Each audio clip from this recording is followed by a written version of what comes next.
Hi, folks, and welcome to some more MLB The Show Red Sox franchise here, anticipated 33 games.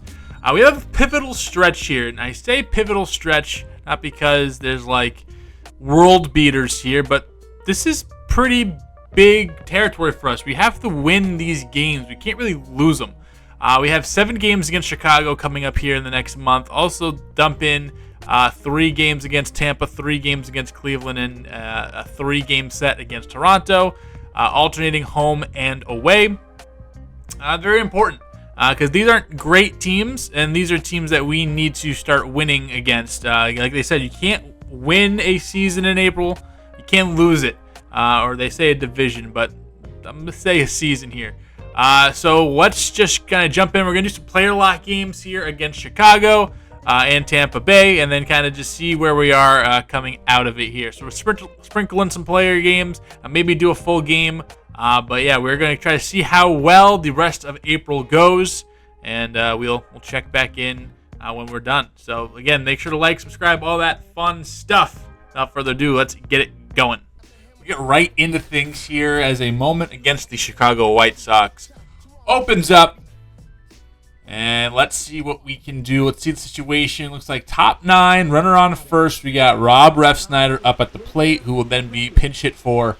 And Wilyer Abreu will be the man to come up. He's going to go to the left side, and he will get a single, and a little rally brewing as we try to take down the lowly White Sox. And again, this is kind of the start of the stretch. We want to win as much in this little stretch as we possibly can. And Tristan Casas understood the assignment, long gone, 440 feet off Justin Anderson, and just like that, the good guys take the lead late against Chicago. Casas' 4th home run. He's had an absolutely incredible early part of his season, and yeah, absolutely pissed on.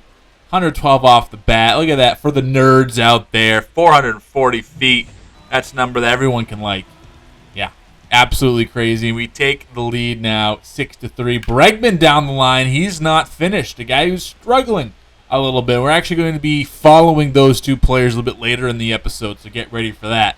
But Bregman, he goes down the line with a double, much needed for him. His 2nd double of the young season.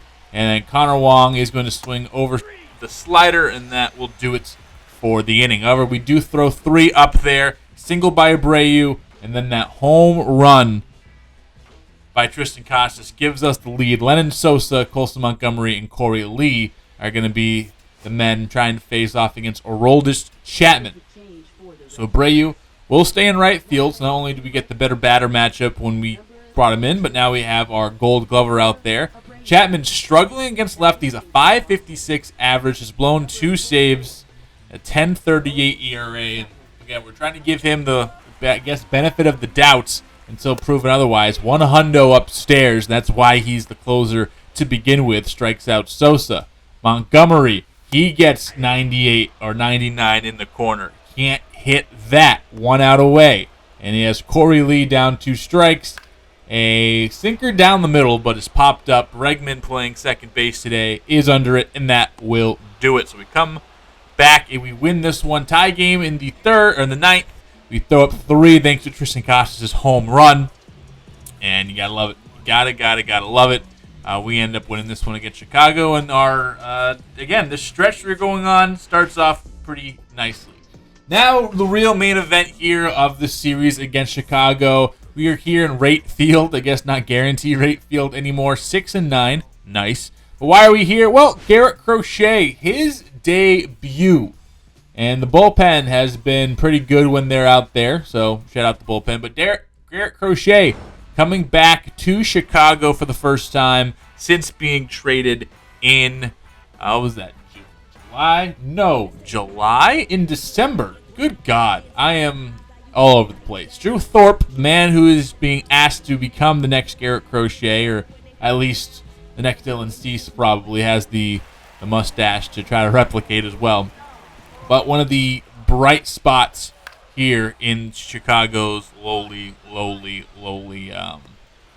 doldrums, I guess. First batter is out, and we're going to see a lot of early swings here. The game plan clearly was get to Crochet early. Try to jump on the first couple pitches of the at-bat. Don't let him get in 2 strikes because you are toast if you do let him get there. And after his 8th pitch, he is out of the first inning. Crochet has been excellent for us. Had a great start against Texas, however, did give up 3 runs and didn't pick up the loss. But I think he had a sub-2 ERA coming into this game, and trust me, it's going to be lower than that on his way out. Gets a pop-up from Luis Robert Jr. That is going to be caught by Abreu out there in right field. Lenin Sosa, next batter. He is up, and he's first pitch swinging, and it's going to be chopped over or popped up to Bregman. So Crochet, nasty. 10 pitches needed to get 5 outs. And watch this. Andrew Vaughn comes in. You're watching him walk up, which can only mean one thing. He swings the first pitch. And this pitch is down the middle. And he swings and misses for it. So I got you. I fooled myself, as you can tell in the commentary. And the second pitch he ropes, but Devers is there to glove it. So through the first 2 innings, took about, 11, 12 pitches. Yeah, Crochet is nasty. It's so nice having a guy every 5th day you can just rely on to go and get you quality innings. It took till the 4th inning to get his first strikeout, which I thought was odd. And only had a 76 K per 9 coming into the game, which I thought was interesting. This was a fun play as Tom Fiella running back, doing a little Dwayne Wise, not quite the same play as Dwayne Wise, but shout out for all those who get that reference.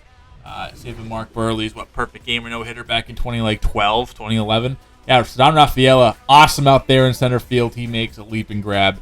And we still are perfect so far until this pitch. Circle change, left high, and Sosa cranks it 104 to left field, and that is long gone. Lenin Sosa, he goes yard. You gotta love Sosa, baby, in Chi-Town. 106 off the bat. Unaccurately attributed the wrong miles per hour off the bat. You got to get the exit velocity right. 418 feet, though. Not a cheapie by any means. Next pitch, Andrew Vaughn. He serves a sweeper into left center field, and this will drop down. Not quite a home run, but an extra base hit. And Crochet so dominant through the first 5 innings, basically, and then back-to-back extra base hits given up. However, I will spoil it here. That's about all they got on him. He settles right in, settles right down. Michael A. Taylor. He takes a big swing at a pitch, but just misses it. And that is into left field for an out. Keeps the runner on second base. And Crochet, next batter up, is Colson Montgomery. 0-2 count, and he's early on the cutter. And Abreu is there. But yeah, having Crochet has been awesome. You know, being able to have a guy that goes out there the 5th day that you're excited to watch, you know you're going to have a chance, even maybe not guarantee a win, but you're going to compete from start to finish. And not every team has that ability. Not every team has that horse they can rely on for multiple innings. 170 plus we're looking to get out of him this year. And just be a Cy Young type guy. Strike out a whole bunch of dudes and just be great. In the 7th inning now, Tauchman, he's going to swing and miss. And that's going to be another strikeout for him. Just 3 so far. And Luis Robert 1-2 count on 63 pitches. He swings over the top of the circle change. And that is strikeout number 4. Sosa back again, trying to get revenge on him from taking him deep, and he pops him up. And Crochet went 7 innings in this one. Under 70 pitches, but this is where they're going to yank him. Again, early in the season, want to make sure that he's not wasting bullets in April, and we're going to simulate the rest of this thing out.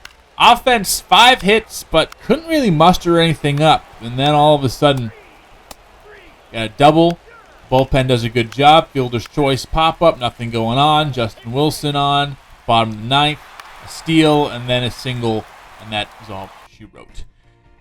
So, we're going to hop into this moment versus the Rays. We did not have a good series against Chicago. They ended up winning that game. We won that first one. and we're 1-3 in these quote-unquote winnable games that I mentioned.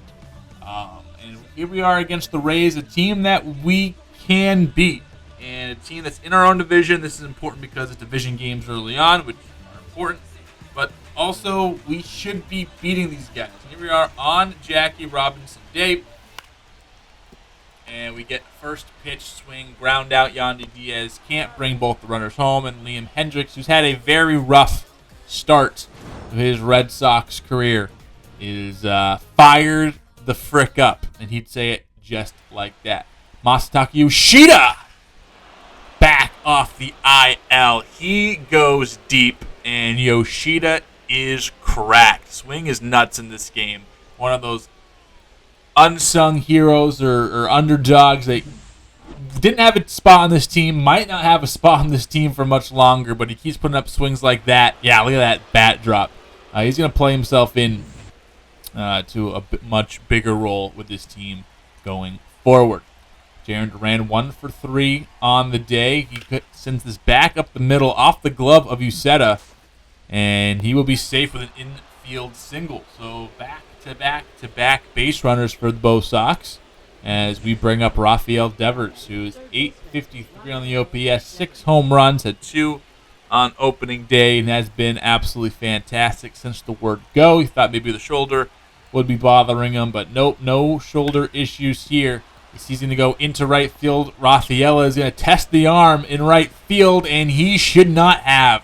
A strike to the plate. Rafaela is tagged out. And it was that Josh Lowe. He has an arm out there. He has a cannon, and that is going to be an out. But we still have runner in scoring position. We have speed and runner in scoring position. But we don't pick up that extra run. Tristan Casas with 2 outs. He goes into right field. This one struck well, but this time we have A, more on the base paths, more speed on the base paths than Duran, and then B, playing a little bit farther back with Josh Lowe there, and Tristan Casas gives that insurance run. Let's just get smoked. He's been seeing the ball so well this season. He is absolutely incredible. Trevor Story goes down swinging. And we do jump to a 3-1 advantage, though. And again, these are very winnable games, games we need to pick up. And we pick it up here. Can we finish it off? Yeah. Good thing we got that insurance run, because Brandon Lau absolutely pimps one 340 feet, as Justin Slayton's been pretty nails so far. This season gives up a mistake. It was a cutter that didn't quite hit the edge, left over the middle of the plate. Then Jonathan Aranda in the right field. Abreu is going to get right there before the bullpen. It's on the field. They hate bullpens on the field. And Lau, he puts a charge into a pitch. And again, good thing we got that insurance run. It's 3-2 instead of 2-2. Now we have some time to add on if we can. And we brought in Chapman, and he closed the deal. Josh Lowe, who helped prevent a run, can't score the tying run, and we pick up the win. So a very winnable game. We needed to win this game, and we do pick it up. We do have a really nice 7th inning offensively. We closed the door down. Bullpen got the job done. Adding that extra insurance run was huge. So let's see what we got going on. Series tied now 1-1 against the Rays. Now we're going to take a deep dive into 2 players that are having 2 very, very different Aprils. First off, we're talking about Alex Bregman. Now, Alex Bregman so far only hitting a .188 and 2 home runs. He historically starts off very, very, very slow. Can he turn that tide against the White Sox? We'll see. Alex Bregman, an MVP in the All-Star game, and he puts a charge into a fastball. It's the same pitching matchup we saw earlier, Drew Thorpe versus Garrett Crochet, and a great sign for Bregman in that 3-hole. Hits one off the monster, and it is 1-0 Sox. RBI double for Bregman. Fastball high, leans into it, and just plays pepper with that monster. And that's when we signed him that's the idea, right? He has veteran leadership. He improves the defense. He's also a proven right-handed bat, playing second base for us today, and also that versatility. He can play second base, can play shortstop, can't play third base. I think ultimately third base is where we want to keep him, but for the moment being, until the kids are up and we have to play that Devers Yoshida thing, him sliding in at second base is for the better. But the offense needs to get going, especially when we're losing some games. We shouldn't be. Starting off slow is not really an option for us, and unfortunately that's the route we have taken. He does draw a walk here. Also, really good eye, really good, just a really good player overall. Here in the fifth, 2 on, he gets a hanger, and he bangs it. Four-seamer up high, 90 miles per hour. That's BP, baby. And that is over the monster. Real good day for Bregman. His 4th RBI, 3rd home run of the year. Hit it a long way, hit it hard, exactly how you draw it up. And he put it over the monster. And that is now a big lead for us, 4-1. Chopper on the ground. Finally gets put out, but still put a good swing on the ball. But we're just looking for him to get some good swings. Looking for him to get going. We've had guys like Casas, guys like Devers, Duran starting to heat up a little bit, have some good starts to their season. We want Bregman to add it to that, what's the word I'm looking for? Add to that mix and just be a great player and provide on the field, especially offense. Martin Perez, former friend, circle change left high. Bregman just missed it, and he puts in the outfield and no advance by the runner. So Bregman, really, really good first game in this one. Kind of faltered since here the rest of the series, but did put up some good stuff. Did put up some good swings. Did put up some good stuff in the field. Now playing third base, just showing off the versatility, showing off how important he is to this team, doing a whole bunch of different things. And this guy wants a follow from Alex Bregman. Alex Bregman, what are you going to say to that? Are you going to give this man a follow? Yes, no, maybe so. Martin Perez, follow me to first base, my friend. Circle change down low, and then later on, 4-1 game, top of the 6th inning, bases loaded, and he's there to make the put out to keep the bases stranded, help out Tanner Houck and the boys. Bregman up in the bottom of the 7th, a 4-run lead now as the Sox have added another run. He goes down on the fastball left high. And the top of the 8th, another situation. Justin Wilson on the mound, and we got Showtime activation. And yeah, Bregman saves a run. He's gonna go to second base with it, and he's not gonna turn 2, but again, it is going to prevent the run from scoring. That gets down the line. That's at least 1 run, especially with Duran's arm, and we end up winning that game. So 2 wins in a row against the White Sox. Now we have Brian Bayo start, former friend Andrew Benintendi. And Bregman can't help out Bayo this time, and he makes an error. Not going to see too many of those, but still not as comfortable at second base as maybe you'd like Bregman to be. But again, we don't have any issue. Any defense he provides out there is much better than what we had the last couple of years at second base. Stung, pitch into center field. That's not going right at Robert Jr., but can't do really much about that. Up a 4-1 lead again. Bregman is going to miss on the fastball, and that will do it for the 2nd inning. Can't put another run on the board, but we are getting Chicago. This is exactly what we like to see. I think we did not play. I don't think we played the Sunday game. We played 4 games in the series. We watched 3 of them from Bregman. He's going to turn 2 here with Trevor Story, which is a very nice defensive middle infield, I think. And then he's going to be right in front of this fastball. Pop it up. And that is going to do it for his at-bat here in the 4th. Bottom 7 now. He cranks one right field. And again, just a couple liners. But all these swings we saw from him are really, really good. We're going to finish this out here in the 8th inning. Can we hold on for the win? Single, Chapman, walk, strikeout, error, fly out, and strikeout. Not pretty, but really good. Tristan Casas, however, is having the exact opposite season that Bregman has been putting up. 325 average, an OPS over 1,000, 7 home runs already. He's been absolutely on fire. The last 10 games hitting 444, OPSing 1378, and we're going to be showing him against Seattle. And why did we pick the Seattle series? One, Seattle's very good. We want to kind of get our best player out there. This is what he's doing in his last 9 games. Fun fact. He's an absolute tank. But there's a lot of trade rumors around Tristan Casas this past offseason. Something that won't be happening with me at the helm here.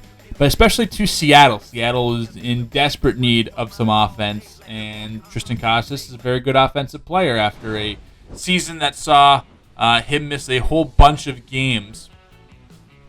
But when he is playing, and you look at 2023, his first season, that second half of 2023, he was Matt Olson. Like, legit. Like, one of the top 5 best hitters in the game through that stretch of season in his rookie year. And we are down a whole lot to the Mariners early, 8-0. This was a series that we got dummied in. Seattle just put up runs after runs after runs after runs, and not conducive to a winning environment, I'll tell you that. But Casas doing everything that he can, especially against Luis Castillo. For those who are uneducated, there was a proposed deal where the Red Sox were going to send Tristan Casas for Luis Castillo, which in its own right is just an absolute overpay by the Red Sox. However, the Red Sox trying to attach Masataka Yoshida's contract to the deal. However, Seattle decided they did not want Yoshida's contract, and they should have taken it. Look at this athlete. Tristan Casas doing the damn thing. And for a team that just has no offense, they just weren't willing to take Yoshida's contract. That kind of just shows you how Yoshida is viewed around the league, and a big reason why we're kind of stuck with the guy for what it's worth. But Casas absolutely putting on a clinic and saying, you didn't want me. This is the he don't want me, who want me Super Bowl for Tristan Casas. Seattle was not willing to take his services, and he's proven why they should have. Really good first game of this series. Take it back. He's going to strike out looking here against Bryce Miller. Bryce Miller is absolute fire. Also, another thing, there was rumors for Bryce Miller, Brian Wu, one of these young, controllable arms for Seattle. Were they going to come to Boston at some point? Whether Tristan Casas was the headline, a guy like Willie Abreu was potentially being a headline. But either way, none of them, no movement ended up happening. Casas 0 for 2 so far, and he's going to ground into a double play as we go into extra innings, tied at 9. And we had a big lead in this. I think we were up like 8-1 or something silly like that, 8-3. And now we find ourselves tied 9-9, and Seattle just has our number. I was at one of the games a couple of years ago where Seattle put up 12 runs. Cal Raleigh hit 2 home runs, one from each side of the plate. The first switch hitting catcher to do that since Jason Varitek, which was fun because Cal Raleigh said that he grew up watching Varitek being a switch hitting catcher himself, and we ended up losing that game late. Just want to show that last one because that's what the final blow was. And Casas OPSing over 1,000, 7 home runs, still a few RBI. And here he is against Emerson Hancock in the final game against Seattle in this series, swinging at the first pitch, grounder to second base, and that is going to do it. Can Casas be an MVP type candidate? I know there's a lot of rumors circulating that Vlad Jr. is going to be a free agent. He wants to come to Boston. Can we make that fit? It's going to be hard. Maybe we try. I'm not 100% sure what the plan will be in the offseason. We're not there yet. But I would like to improve the team and make it a little bit better. But I think Casas being here is a real good thing. So that was Casas. That was Bregman. Having 2 good series that we showed, but 2 different seasons. And we end up losing to Seattle here. So we came in with a goal to win most of the rest of this month, and it did not go well. Of the 18 games we played from April 11th to the end of the month, we won 8 of them. And we had some games that got away from us here. Like the Chicago start we should have won. Offense didn't do anything. Did well against Tampa Bay. Did well against Chicago the second time around. And then Seattle kicked our ass. Cleveland offense kind of sputtered towards the end. And then a game we had won. We lost to Toronto. That would have made us 9-9 for the month. Right now, we are dead last in the American League East. And like third worst in the league as of right now. Wild card, we are well behind. Yeah, the Athletics, Astros, White Sox. Those are the teams that are worse than us. That's it in the American League. It's no bueno, no good at all. So let's see the lineups and what went down for that. First one, Jarren Duran on fire. With a 325 average, a few home runs. Rafael Devers started the year off very, very hot. Power is going down, even though he hit 8 home runs. Super cool. 274 average as well. He was doing fine. Alex Bregman starting to pick it back up a little bit. We played with him. He did all right during his time, but it was 188 when we started, and now it's 228, so starting to creep back up. 4 home runs.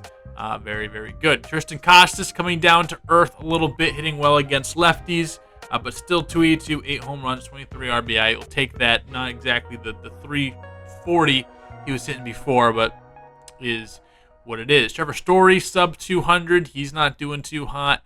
Willier Abreu, sub 200, starting to pick it back up a little bit, but he had a very tough start to his year. Connor Wong doing all right. And then Masaki Yoshida, the best player in the league. Some are saying 302 average, 6 home runs. He's an absolute dog. Then Ceddanne Rafaela, again, if you're getting this with the defense he provides, you're fine. With it, Romy is all right. Hamilton, I guess. Ref Snyder, I guess. And Sabal, I guess. The real issue is if we actually hit the right button that we want to, the pitching. Crochet not doing only 33 strikeouts and 40 innings pitched, not what he's used to.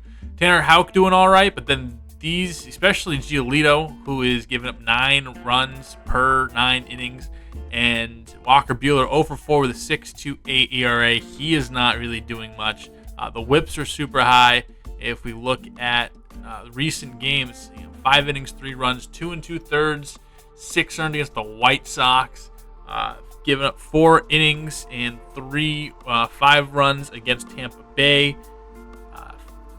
Did all right here, but still gave up 9 hits. And then obviously those first 2 starts of the year didn't do good. So 22 runs, 23 innings pitched, and 16 earned runs, though, for him is what it is. We look at his per 9, just walking a whole bunch, giving up home runs. FIP is awful.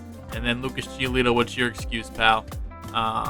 2 innings, 7 earned against Seattle. 5 innings, 5 2/3, 1 2/3, 6 against St. Louis in his first start of the year against Baltimore. 5 1/3, 4 earned runs.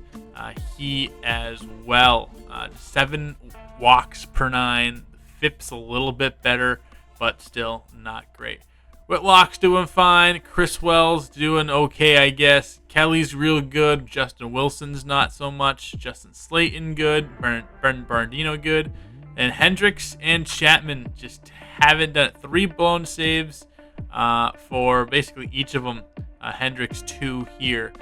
He has not been great. We're going to move Justin Slayton into that setup role and then move Hendricks down in responsibility. So that will do it for this episode here of the Red Sox franchise MLB The Show 25. Next time we will see what awaits us here and see what's happening. And we will take on May and see where we lie come next time. So we will see you next time. Have a good one, everyone.